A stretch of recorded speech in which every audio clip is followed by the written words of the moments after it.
Yes, hello everyone. Welcome back to Real Reds Talk, your authentic football fan channel dedicated to Manchester United. Tonight is the return of the champions, Champions League football, and we thought we would create a starting 11 from two of our most successful teams in history. So the 99 treble winning side and the 2008 squad who won the Premier League and the Champions League. They will be the two teams we select from to create this combined 11. We've got Dan and Sam on the show. How are we doing, lads? Good. Yeah, doing great. Looking forward to the Champions League, even though we're not in it. But it'd be nice to watch. Maybe City get knocked out by Bayern. That'd be nice. Yeah, fingers crossed. And Dan, yourself, you good? Yeah, I'm good. Just waiting for the teams which I hate to go out of Champions League. Yeah.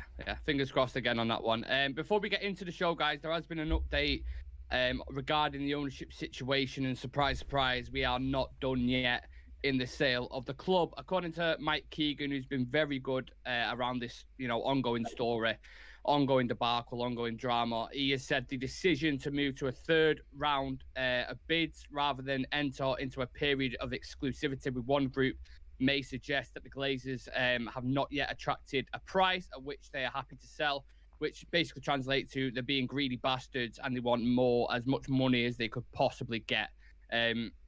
Now, with this news, it seems like summer plans are in serious danger. Ten Hag is already frustrated. A lot of things held up at the moment. We're likely to miss out on targets just due to this delay. Sam, when we thought they couldn't become even more annoying, they've said, hold me beer, haven't they? It's the Glazers being the Glazers, innit? Glazers being greedy as fuck. Glazers just can't be arsed. Actually, just taking what is a very good price for the club when it's valued at 2.5 billion according to the stock market, and they're wanting 6 billion. They've been offered 5, and they're going, nah, we can get more. We can get more money, and it's just like you walked in, paid no money for the club, I've milked it dry, and somebody's offering you 5 billion. You could walk away with it right now, but you're pushing for more. It's just fucking greed, pure greed, and it just shows you how much they don't care about this club, and all they ever cared about was money, money, money, because they could walk away right now and have some sort of dignity, but no, they'd rather milk it, possibly lose the deal and not get anything for it, and then put us into more debt to continue running the club. So it's just, same old shit, different day with the Glazers, isn't it? Pretty much. In regards to the transfer window as well, Dan, it's frustrating, isn't it? Because last season, we had a shit start to transfer window, chasing De Jong for 12 weeks, not going for Anthony at the start, overpaying for Lissandro and Anthony both. And now it feels like it's going to be a repeat of that again this summer. Do you think maybe this could even drag even further than that, the way this is going at the minute? Like, it's just pure greed from the Glazers, isn't it?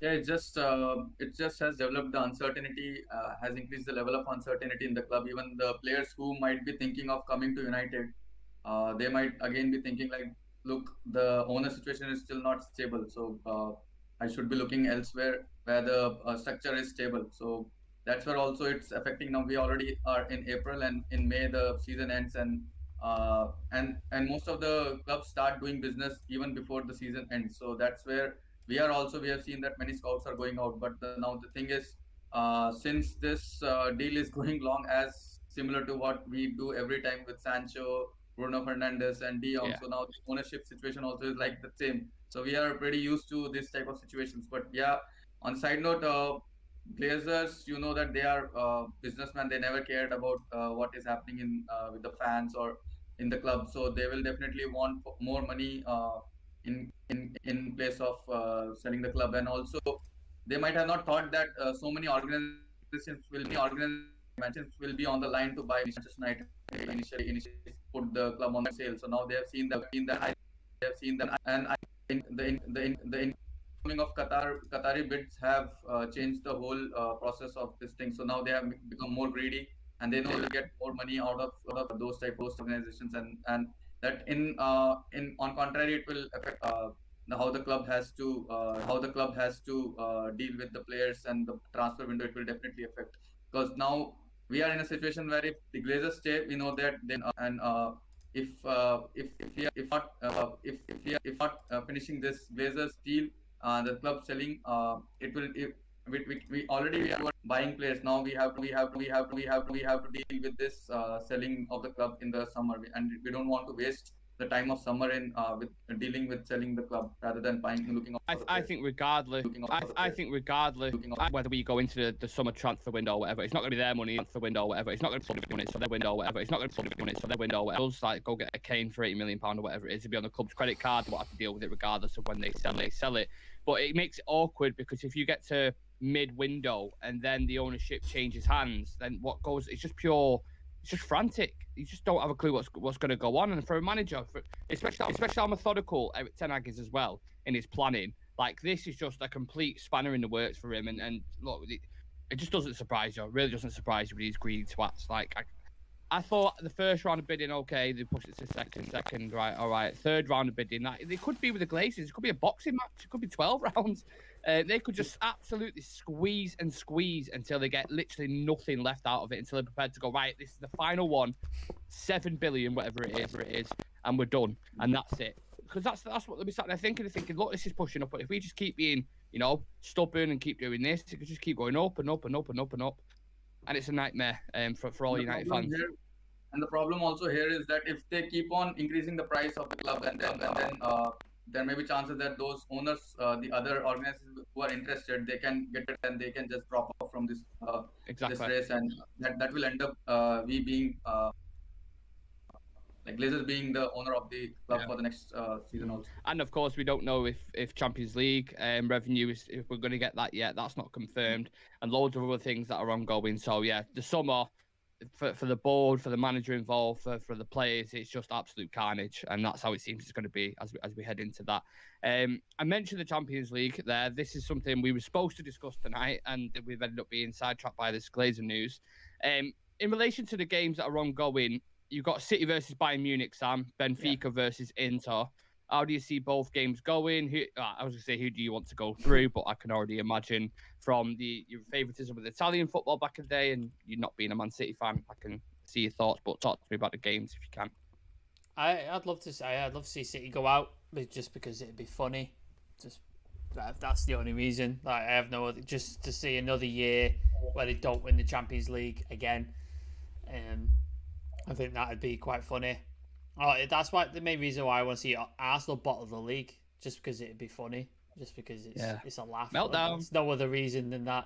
I don't have. It's not that I hate them or that I really don't want them to succeed. It'd just be funny. Inter, well, you say Italian football, but I was an AC Milan fan. You forget, so Inter are my rivals, as it were. So.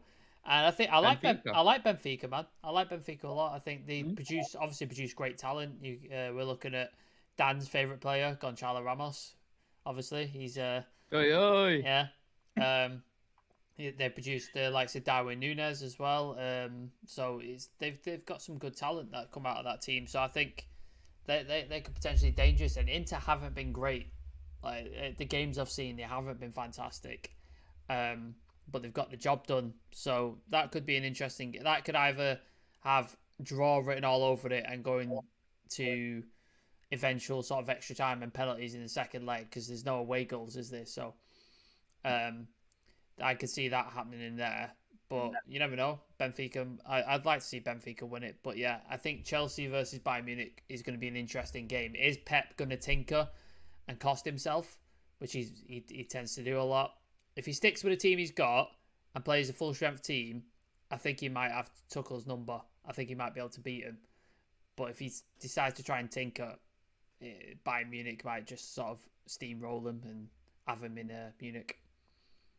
It's exciting, isn't it, Dan? Because of the variables in this game. You've got Tuchel, who beat him in the final with Chelsea, so he's already got that kind of little bit of a bite between them.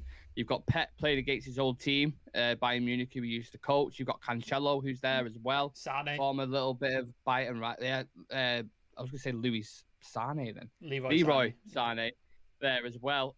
Fascinating tie, isn't it? Yeah, sometimes it looks like it's all framed because yeah, so you see the teams which are playing against each other, they have something common in them or some background or history with them. So sometimes it feels like it's all framed. So, but yeah, I can see that the Real Madrid versus Chelsea and City versus Bayern Munich I think whosoever coming out of winner from those two groups and then fighting with each other, and I think the winner of the Champions League would be from these four teams. So the final may not be that great as compared to what semi-final would be, because in the bottom half you have teams like AC Milan, Napoli, Benfica, and Inter Milan. Those are good teams, but I don't think they still have in them to compete with the level of Real Madrid and City and Bayern Munich. So yeah, I think the semi-final would be more interesting than the final one. But you never know what can happen in this final. Yeah, exciting game. So they kick off, of course, in 55 minutes, and we will be watching that. But before we do start that, we're going to dive. Well, we're going to dive into the combined 11 very, very shortly. But before we even do that, there's another but. Make sure you subscribe and smash a like on the channel, on the video. Like the video, subscribe to the channel. Don't do that. And yeah, if you haven't already, make sure you drop us a follow on socials. And don't forget, we are live on Thursday night in Europe ourselves against the mighty Sevilla. I use mighty very lightly. And we'll have a live watch along for that, and we'll have a preview tomorrow on this channel. So, combined 11. In both campaigns, I'm going to tell you who we played. So in the 98 to 99 season, just in the Champions League alone, I'm going to go through the run, who we played, who we had in our group stage, and then etc. And then for the 2008 to 2007, 2008 season, I'm going to do the same thing, and then we'll go through players and what they kind of achieved in there, and who you would go for in this combined 11. So in the 99 season, can any of you guess who we played in that thing, whether it was the group stage or whether it was the knockout stages at all? Honestly, can't remember. 99 was Bayern Munich. It's the Bayern final. Munich in the final. Yeah, And but I don't blame you for the others because I don't remember the run. Did we play Bayer Leverkusen by any chance? No. No. So I'll tell you now. Unless you have any more guesses, Dan, that you want to throw in. No, I think at that time I didn't started watching football. So Yeah, it's 4 years old, just not a clue what's going on. Likewise with myself, to be fair. So the group stage, we actually played Barcelona, Bayern Munich, and then one of the teams I'd never fucking heard of, Brøndby FC. Oh, Belgian team. Yeah, Brøndby I FC. remember Brøndby FC. Yeah, they were. Like, who the fuck are they? They were about. Do you remember when we had a feeder system? Not feeder system, like a loan club we send clubs to. Oh, okay. Remember Antwerp? We used to have Antwerp. Yeah. It's around that level. That's what Brøndby was, basically. Oh, interesting. Yeah. Interesting. Then in the quarterfinals, we played Inter over 2 legs, of course. They didn't have a round of 16 at that point. We beat Inter Milan over, of course, 2 legs. And then Juventus, the 2 legs, the semis, where Roy Keane I remember that one. I remember that one. Yeah. The captain's performance. And then Bayern Munich in the final. So quite a tough leg. You know, you've got Bayern Munich, Juventus, Inter Milan, Bayern again in the group stage, and Barcelona. So it's very, very tough. Can't say they didn't earn it, can you? You can't say they had an easy run. Yeah, well, there you go. But there's interesting variables in this as well in terms of, you'll see anyway when I get into it. The starting 11 in that final against Bayern Munich. Sam, do you reckon you can name the team? Schmeichel. Yeah. Yapstam, Roddy Johnson. Yeah. Gary Neville. Yeah. Is Dennis Irwin the left back? Yeah. Beckham. Yeah. Giggsy. Oh, he was on the left. I can't remember the but. It was not a well-known player Yeah. because there was a few injuries and a few people missing. Nicky Butt was in the middle. Yeah. York and Cole up front. Fuck, I can't remember. You missed that, the wingers. So who played on right mid? I remember you famously saying this. He don't usually play there. He played on right mid. Because Beckham and Butt got put in the midfield. In the middle. Then was Giggsy on the right? Yeah, Giggsy was on the right. And then the left was... Do you want to say that? No. It's on the tip of my tongue. Blankavist. Yeah. That's it. Yeah. Fucking hell. That was it. I was racking my brain for that one. Oh, yeah. Forgot about You got there, though. Jesper Blankavist. I forgot about him. Yeah.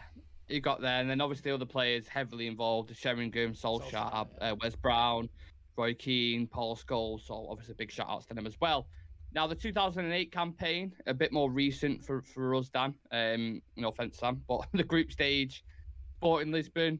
I was supposed to ask you, but I'm just going through him. Yeah. Group stage. Do you remember who else was in it? Sporting Lisbon was in there. Remember any of the teams? Honestly, my memory. No? I can name players in teams, but I could not name a run who we played or any of that. I can't. So we had Sporting Lisbon, Dynamo Kiev, and Roma in the group stage. And then in the round of Did we, 16, we played Leon. Did we twat Roma like 7-1 in that Quarterfinal. game? Yeah. I remember that. Quarterfinal, we played Roma. Yeah. Semi-final. You must remember we played semi-final. Scholes scored an absolute banger. Come on. Barcelona. Yes, Barcelona. Barcelona we played.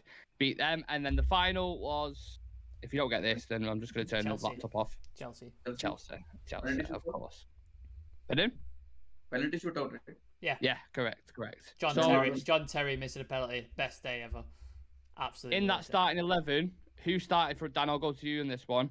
Who started in that game? Can you remember? You could get at least one, Dan, because your favourite player was in there, so you can get one at least. Yeah. I can get, I think, 6, 7. I think Van der Sar as goalkeeper and centre back Ferdinand Vidic. Yep. Right back would be Gary Neville. No, he had a massive ankle injury that season and was out. Okay, So maybe, it was. Think about who put the cross in for Ronaldo. Sorry? The guy who assisted for Ronaldo, he put a cross in on his weak foot. You remember?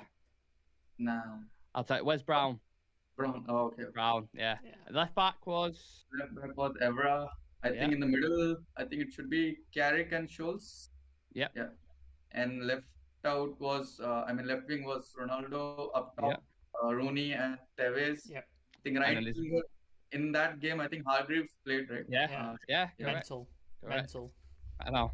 Mad. In both teams, that's what I thought was really weird because in the final, you had Giggs on the right, Beckham in midfield, and then even in the 2008, fast forward 10 years or whatever, just under 10 years, you've got fucking Hargreaves on the right. It said Ronaldo on the left, but then there was like Rooney was pushing out there, and it was a little bit frantic. So with that in mind, you've seen both campaigns, you've seen both teams. We'll start with the goalkeepers, Edwin van der Sar and Peter Schmeichel. So just specifically in the Champions League, we're not talking about the league campaign or anything like that. In the Champions League that season, Edwin van der Sar had 10 games, 7 clean sheets, 4 goals conceded, 876 minutes played. So that's Edwin van der Sar. Peter Schmeichel had 11 games, only 2 clean sheets, 16 goals conceded, 990 minutes played. So take them stats into consideration. Don't just use them as your measuring stick. But in terms of the goalkeepers in general as well, who would you go for in your combined 11? I would go with Schmeichel at this moment. Just to one positive point on Schmeichel's side is that he has faced more tougher teams as compared to Van der Sar.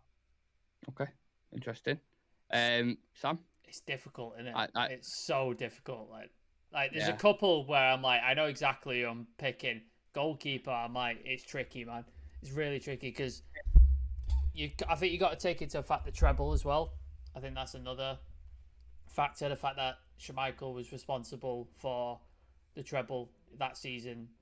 We won everything there is to win, and he was part of that. Yeah, his stats don't hold up to Van der Sar, but like Dan said, I think it was a tougher run, especially in the Champions League, because at that time, not many English teams were winning it. Like in that period, like obviously it's a bit more common nowadays, but like back then it wasn't. And I think Schmeichel just edges it for me. I love Van der Sar. I don't like Peter Schmeichel personally, especially for his antics when he went to City, the cartwheeling, what have you. Don't like that side of it. But if we're just talking purely Champions League, I think there was a save Schmeichel made in the Champions League, which is one of the best saves I've ever seen in my life. Yeah. He got across with his palm up and tipped it over the bar as he was diving across the... I think that was in the semi-finals against Juventus. Yeah. And there was a couple in the final as well that he made. Like he was stunning. Like absolutely stunning. And I don't think Van der Sar, fantastic goalkeeper, don't get me wrong. I don't think he had to work. I don't think he was as integral to the run as Schmeichel was to that run, for me personally. So I would have to just edge Schmeichel. But again, don't get me wrong, Van der Sar it's 1 and 2 for goalkeepers, isn't it? Van der Sar, Schmeichel. That's how it is. Yeah. It's just... I personally would have gone with Van der Sar, but again, it's majority, so we'll put Peter Schmeichel. Give us your reasons, into the because we've both said Schmeichel, so you guys. Just because, like, obviously the stats help. You've got 10 games, 7 clean sheets, only 4 goals conceded, and I know you said the run with the 99 was hard, which definitely was, but we still had Leon, Roma, Barcelona, Sporting Lisbon, like Chelsea as well, who were very good at that point. So both teams had a tough run up. Van der Sar, I don't know. I've always preferred Van der Your Sar. era, Maybe innit? it's a bit. It's your Yeah, era, maybe it's a innit? bit of recency bias. Yeah. Maybe that's a little bit involved in it. Schmeichel, I can't appreciate as much because I wasn't watching him in my nostalgic kind of pomp years. So maybe that'll affect it. But I've just always preferred Van der Sar. And obviously the save he made as well in the penalty. Yeah. Like fantastic. Important. So I think it's I wouldn't argue to the death about it. hard, Honestly, isn't it? like Yeah. I would if somebody said it's Van der Sar, I wouldn't be like fuck you, bro. Like I wouldn't argue it, but it's tough, man. It's very tough, that one. Yeah. Well, we'll put Peter Schmeichel in there, majority as we suggested. So he is in the combined 11. Sorry, Edwin, I did try. Right back has to be Gary Neville, right? Yeah. I know we didn't feature in 2008. We mentioned it before, and missed the entire season pretty much. Except I think he got one European substitution appearance in that campaign after a horrible ankle break. Wes Brown was decent as well. Obviously got the assist for the goal in the final. But Gary Neville, he's played out of position as well when he was Brown. Yeah. He can play there, but he's a centre back by trade. And I like Wes Brown. I do. I think he's one of those players, much like Darren Fletcher, Nicky Butt, who was in the 99 team, for example, who weren't the greatest ability wise. They weren't on the level, but they were super important to Manchester United. Absolutely important, especially Fergie. Fergie played those sort of players all the time. Wes Brown was good. Yeah, exactly. He was a good player. So I think Gary Neville edges it for me, but don't take anything away from Wes Brown. I think he was a great player for us, and I think he deserves all the success he got with us. And he's underrated, very underrated. Like I wish I could pick him, but he's definitely underrated. I agree. In fairness, United haven't had like a stellar list of right backs, have we? Yeah. Like when you look back, we really haven't had ones. Like we've only just started having a couple now that are competing. You talk about up to date Wan-Bissaka and Diego Dalot, but over the years, you talk Gary Neville. I remember that. God, yeah, his one brief cameo. But yeah, we've never had like Matteo Darmian. Yeah, they've all been stinkers, aren't they? Really? Well, not all, but a lot of them have been absolutely shit. So yeah, weird one that. But so yeah, we put Gary Neville in there. Centre backs, you've got in the 99 side, you had Stam, Ronnie Johnson. Stam had 11 games, 2 clean sheets. Ronnie Johnson only played 6 games with 1 clean sheet. Vidic had 9 games, 5 clean sheets. Rio with 11 games, 8 clean sheets. Do you go for pairings or separate, or would you mix it up? How would you go about it, Sam? Me first, okay. Again, Ronnie Johnson, underrated for Manchester United. Another one of those players Fergie played, and everybody's like, why the fuck's he playing this guy? But again, did the job, did what he needed to do. Was quality in the team that we had. Obviously, ability-wise, was nowhere near the likes of Jaap Stam or people like that, Gary Pallister, etc. But did the job, did what was needed, played in big games. So again, don't take anything away from Ronnie Johnson, but yeah, he doesn't make it into my team, sadly. Yeah. The only question I have is, do I do Rio and Vidic together, or do I put Jaap Stam in for one of them? And Rio. If I was going to do it, I'd do Stam and Rio, because I think Rio was the best out of all of them, in my personal opinion. I think. Dan? Yeah, I'll let Dan talk, and then I'll decide. Yeah, let's bring Dan in it. Let's bring Dan in on it. Obviously, look, if you haven't watched much of him, like myself, because obviously it's the 90s, completely understand it. If you want to go for a bit more recency from what you've seen, that's fine. But yeah, give us your assessment on it, Dan. If you give me an option, I've not much heard about Johnson, but if I have to pick 2 out of that 4, Sam would definitely be there in that list. Okay. So I think we all 3 will agree on that one. But now the question is regarding Rio Ferdinand and Vidic. Gotta be Rio for me. Gotta be Rio. He was a better centre back.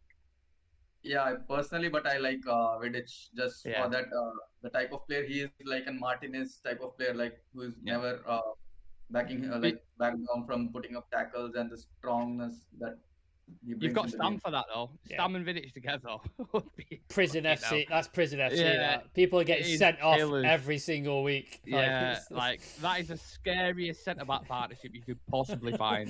If you play 3 at the back, you play Lissandro, Stam, and Vidic. Strikers would be terrified. Yeah, Sacrifice. You'll end the game with 8 pairs. You'd have, If you yeah, play. you'd have shin pads, but like we're just around your whole body, so you Just have to run with like hockey pads on. hockey, Everybody puts yeah. hockey pads on to play. hockey pads. That's what you need to play against them. So, yeah, whatever you want to go for, Sam. What you've got the final decision there. I agree with both of you. I think if you're gonna take Stam and put it in, you have to play him with Rio because Rio's the ball playing centre back and he's doing that. I personally would go with Rio and Vidic. That would be my personal choice because I think as a centre back pairing, there isn't anybody better. Like you can't. There's nobody who did it better. He won that. He won that amount of titles. He won that amount of trophies. He had the amount of clean sheets and stats and all that sort of stuff. And he didn't have a bad year.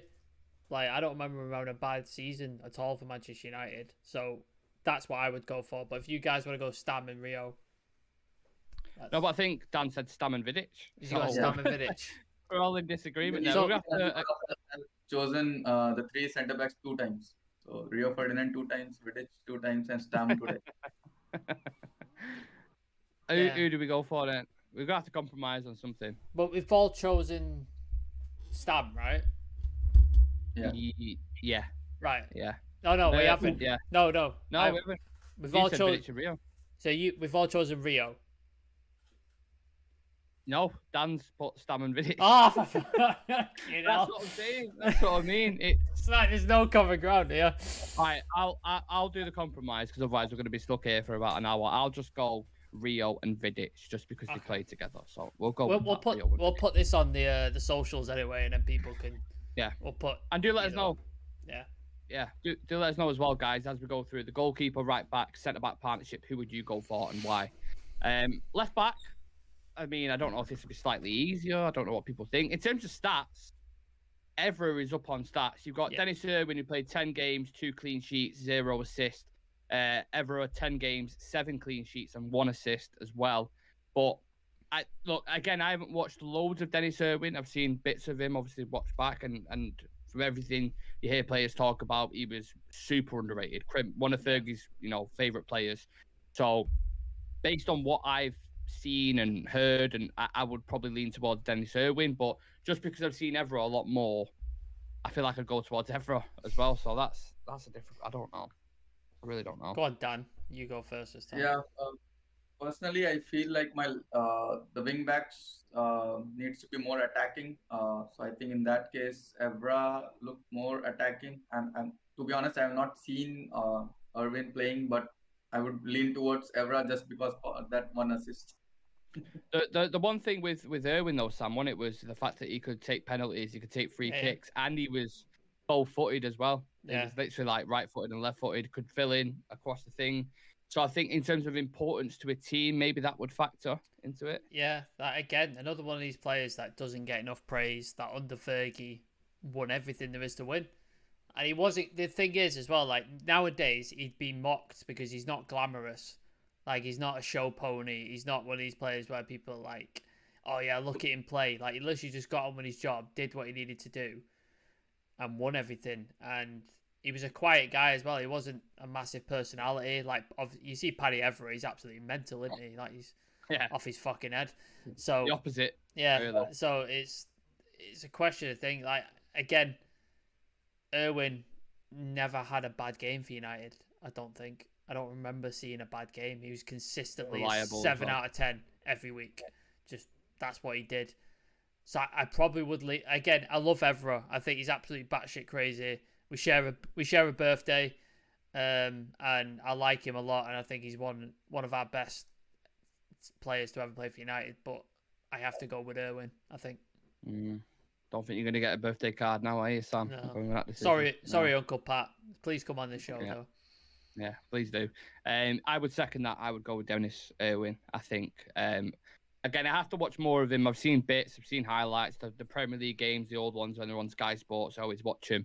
But it's different to when you're doing what we're doing now, when we're watching him season in, season out, every single game, analysing every little detail, as opposed to the 90s when we've seen clips and highlights, so we can't give a full scale kind of the thing with 90s as well, like a lot of the times if you weren't at the game you didn't see it, right? Yeah. Like, that's just the way That's it another was. thing, yeah. Like That's what I'm nowadays, saying. like if somebody scores or somebody does something on the pitch, it's on Twitter within about 10 seconds, and you can just Yeah. pull it up and you can see it. You had match of the day and that was it, really. Like you had nothing else. That was the only thing. Also to note as well, what you want from wing backs now, as Yeah. opposed to what you wanted from in the 90s, completely different. Like the fullbacks now, arguably in football, is probably the most in-demand position. Like you look at our City, like Pep plays with City with when Cancelo was there moving into midfield, and like they have a lot of onus on him now. We had Trent and Robertson, big impact at Liverpool when they had their season, not when they're melting now.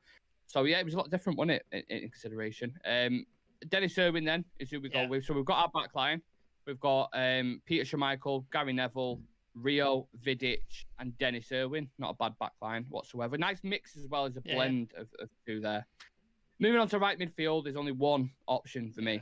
Yeah. Literally one option. Like it's not even a discussion in my opinion. David Beckham, 2 goals and 8 assists in 10 games in the Champions League alone. One of the assists was for the biggest of our history.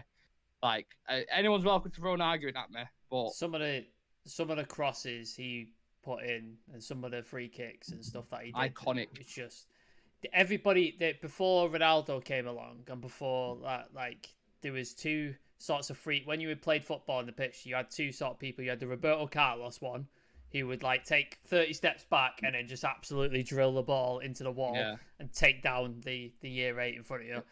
Or you'd have the Beckham who would take like 3 steps to the left and then just try and bend it top corner. Proper architect, wasn't it? Like architect move. I think he scored a lot of them as well. Like it's not like Ronaldo where you had like he took them all but he missed 90%. No, his conversion rate was relatively good. I think James Ward-Prowse is the only one to beat him, isn't he? Like James Ward-Prowse has just recently beat his record, I think, in the league. Yeah. So Beckham is again, he's underrated as well, I would say. Isn't it? He really like is. for who he is. For who he is, like as a superstar, like in pop culture, marrying posh spice, blah blah blah, all that crap. As a player at United, he's criminally underrated. Underrated. I think he's one of the best. It's just a shame that him and Fergie sort of didn't see eye to eye towards the end, and then he went to Madrid and stuff. I would have loved to have seen him at United for his entire career, but there you go. Wasn't that the same season Rivaldo won it? And I think Beckham came second. Yeah. In the thing as well, that he got robbed. I think Rivaldo scored like an overhead kick or something. Yeah. In the quarterfinals. Was that the World Cup? Like something that... Was it the World Cup the year before where he 98? He got hit in the thigh and then he went down holding his face. Rivaldo. Yeah. World Cup '98. Yeah. Dan, is Beckham the one for you? You obviously got your ties to Madrid as well. I know you got a bit of nostalgia there. So Beckham always been a big player for you. Yeah, even though he had some problem, we had some problem with him with not helling out with Fergie, but his on the career part, I think he has been consistent. Like moving from here to Madrid. In Madrid, also he was a great player, and also moving to PSG in his later career. So it has been consistent, and he was like a player who is a complete winger. So what you want from a winger to put in crosses, to put in like score goals and free kicks and everything was there in it. But to be honest, there is no competition also, because if you see in 2008, I don't think in the final we played Hargreaves, but on the bench I think we had Nani as an option or Ryan Giggs as a backup for the right midfielder. But I think comparing all these players, I think Beckham stands out. Yeah, absolutely. One of the greatest wingers ever to grace the Premier League. No doubt David Beckham goes into the team. Central midfield. Now, midfield, it's an obvious one, but it's a weird one at the same time. Are we doing 4-3-3, by the way? Or are we doing 4-4-2? I just went 4-4-2 because I tried to blend both. Okay. Yeah. So you got Beckham on the right, and then the 2 midfielders. Obviously, for me, it'd be Scholes and Keane, but the contribution, because they weren't in the final and stuff like that, like there might be certain discussions, but they were still a vital part of that midfield. And what Roy Keane did in Turin against Juventus, like it's very hard to replicate that. It's a proper captain's performance, and they were the 2 that I would go for. Yeah, he knew he wasn't playing as well. Like once he got the booking, he knew he wasn't going to play in the final, and he still put on that performance. A lot of players would have gone, "Oh well, fuck it, I don't care anymore," like because I'm not playing in the final. So, but he, like you said, one of the best performers. I think when Jay Motti was on the channel, he mentioned it. He said it was one of the best things he's ever seen in his entire history of watching United. So Roy Keane has to be in there, and like Paul Scholes is undeniable, isn't he? Like I don't understand how you can deny Paul Scholes being one of the best midfielders, not only in England but in the world. I think was it Barcelona? They said they'd only signed one player. It's Paul Scholes. He's the only one who would get into that midfield of Iniesta and Xavi and all that sort of stuff. He's the only one. And I think Zidane said the same thing. I think Zidane was like, he's the only one that we'd try and sign. Anybody else don't care, but he was the only try and sign. If there was a table that it was sat at it, the only person would be Paul Scholes, Pirlo, Xavi, Zidane, Iniesta, Modric. These kind of guys. He's in that caliber. Yeah. I know players like Michael Carrick, underrated. Was good at certain points. Like Nicky Butt was good, underrated.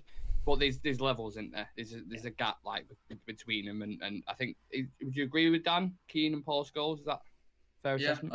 Scholes, actually, I was a big fan of him in terms of his crossing abilities. So I was really like, I used to watch his videos time and time again and again. The pinpoint passes, the crosses, it just like goes like a frisbee. So I really liked his crosses, and even comparing with I think in the last game where Bruno played, so that's where Scholes used to play and put in the crosses. So Bruno's game in the last game just reminded me of Scholes. So yeah, Scholes has to be there in the 11.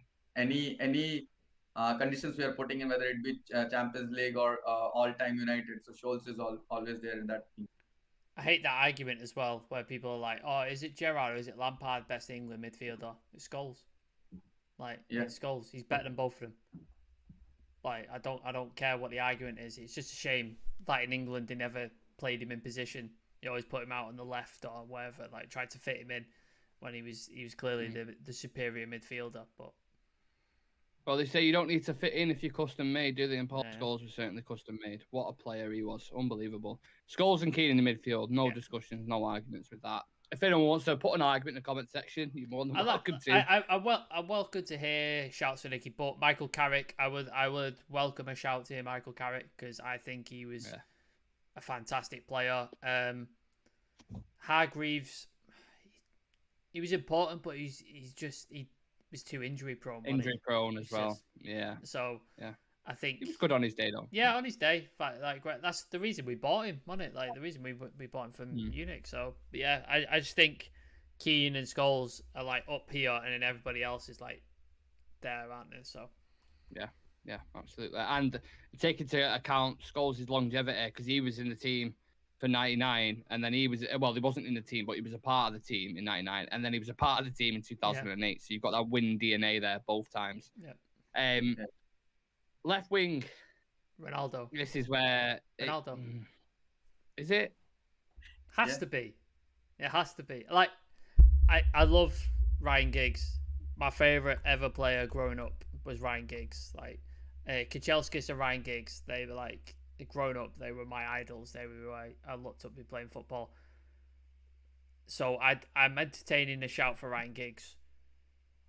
But I was going to say, let me run through some stats. Let me show you some stats. So, Ryan Giggs, 7 games in the Champions League, 4 goals and 2 assists, one of them being for Sheringham in the final to get back into the game, even though I don't know if you could technically call it an assist because he kind of just volleyed it. And then just smashed it at him, didn't he? Yeah, just smashed it at him. But Ronaldo, 8 goals and 1 assist in 11 games and scored the only goal of the final and won the Ballon d'Or that year. He missed the penalty as well, didn't he, Ronaldo? He did, yeah. True, very true. But Giggsy took one in the final, didn't he score? Yeah, he scored. Yeah. So, are we both going with Ronaldo then? Case closed? Yeah. I mean, Dan. I know Dan's answer, anyway. So I don't need to argue. I really want to pick Giggs, to be honest with you. But for some reason, my first instinct was Ronaldo. That season, Ronaldo was a fucking killer. He was a murderer. Like, he got 40 plus goals, didn't he? I think for us in that campaign, won the Ballon d'Or, the Premier League, Champions League. He wanted to go to Madrid, and he was convinced to stay on for another year, wasn't he? Yeah. And I think Fergie used to bet with him every year. He had like a couple £100 bet. Oh, you score 20 goals this season, I'll give you 200, 300 quid. He stopped betting with him by that point because he was just costing him too much money. So every time he got like things, so I really, really want to pick Giggs, but I think Ronaldo might be inevitable. What are you going for, Nick? Who are you picking? Ronaldo. Okay, Ronaldo. well, I'm outvoted. I was just playing. Yeah, I was playing devil's advocate. I'll pick Just to try push. I'll pick Giggs just because you two pick Ronaldo, just so Giggsy's got a shout. So. Okay. Yeah. Now, strikers, lads. You know what? I was looking at some before, and it proper surprised me. I was like, that can't be true. Unbelievable stats, right? So, the first one, Cole. You think out of all of them, I thought Cole would have had probably the best record in the Champions League. In the league, Premier League, yeah, not in Champions the Champions but League. in the Champions League, not so much. So 9 games, 4 goals, 2 assists, right? Dwight York, 11 games, 8 goals and 8 assists. Yeah. He scored a shit ton in the Champions League. 8 goals and 8 assists in 11 games. I was like, holy shit. So if you're talking about the significance just in the Champions League alone, that is a big chunk of contribution to your campaign. Like 16 goal involvements in 11 games is insane. And if anyone did that now, even in the modern era, they would be like, whoa, like, you know what I mean? So that's got to be taken into consideration. Wayne Rooney in his campaign had 11 games, 4 goals, 1 assist. Tevez, pretty much exact same record, 12 games, 4 goals, 1 assist. And then your other shout-outs, you had Ole Gunnar Solskjaer and Teddy Sheringham, but who got 2 goals in 4 games for all there, 1 goal and 1 assist in 3 games for Sheringham. But the goals the goal was important though, wasn't it? Yeah, the goal was fucking important. Won us the treble, pretty much. So you're like, well, yeah, that is obviously significant. But in terms of a whole, who'd you go for? Can we have Ollie and Sheringham on the bench? Can we do that? We can put them on the bench and we can bring them on. Yeah, special shout out to them too. Dan, you was gonna go then? Yeah. I would go with Rooney and York just to maintain that balance in the team, because Rooney is like more of a hold-up player who can play holding up game, and Rooney's combination with Ronaldo was really great. That relationship was good, and York is a player who can score goals, so that would bring in the balance. Interesting. Sam? The thing that was with York and Colo that made it special was their partnership, wasn't it? Relationship. So if you take away Cole, does York not work as well? But you replace him with Rooney? That's it was thing, a team player? That's the thing, innit? That's the question you've got to ask. And they didn't like each other either. Like Andy Cole, Dwight York didn't like each other. So it just shows you like these people like, oh, these players hate each other. You don't have to like each other to play good football. Like as long as you Rooney and Ronaldo had fucking loads of arguments, didn't they? Like as long as you have respect for each other as a player, like it doesn't matter. You don't have to like each other personally. Like it's fine. So yeah, I think Rooney has to be in there, doesn't he? Like he has to be. Just your decision. Just because of the player. Like was that skinhead Rooney then, or was that afterwards? I believe it was very close to that. I remember seeing Rooney with his skinhead in the AIG kit. Yeah. I'm not sure if that was a specific season. It might have been the one after 2008, 2009 when he played as a striker. I think as well. Yeah, as an actual number 9. Since he was a monster then, wasn't he? Like that was insane when Rooney was skinhead Rooney. I think I'd have to agree with Dan. I think we go with Rooney and York. I think that would be my answer. Who would you go with, Nick? It's hard. It's hard for me to. I actually don't know. Really don't know. Like you did with Giggs before, I'll just go for Cole and York. Just a thing, but I'm outvoted. Just them two. The relationship you mentioned, some of the goals they scored together, the combinations, like the little dummies and the 1-2, like them two was really good together. So if you're going for pure chemistry and goals, I think them two would be good. But I also agree with the Rooney and the York. Okay, so the strikers we've gone with is Dwight York and Wayne Rooney as a partnership up top. That completes our team, our combined 11 between the 99 team and the 08 team, and both obviously prestigious ones. Our final team is Peter Schmeichel in net, Gary Neville at right back.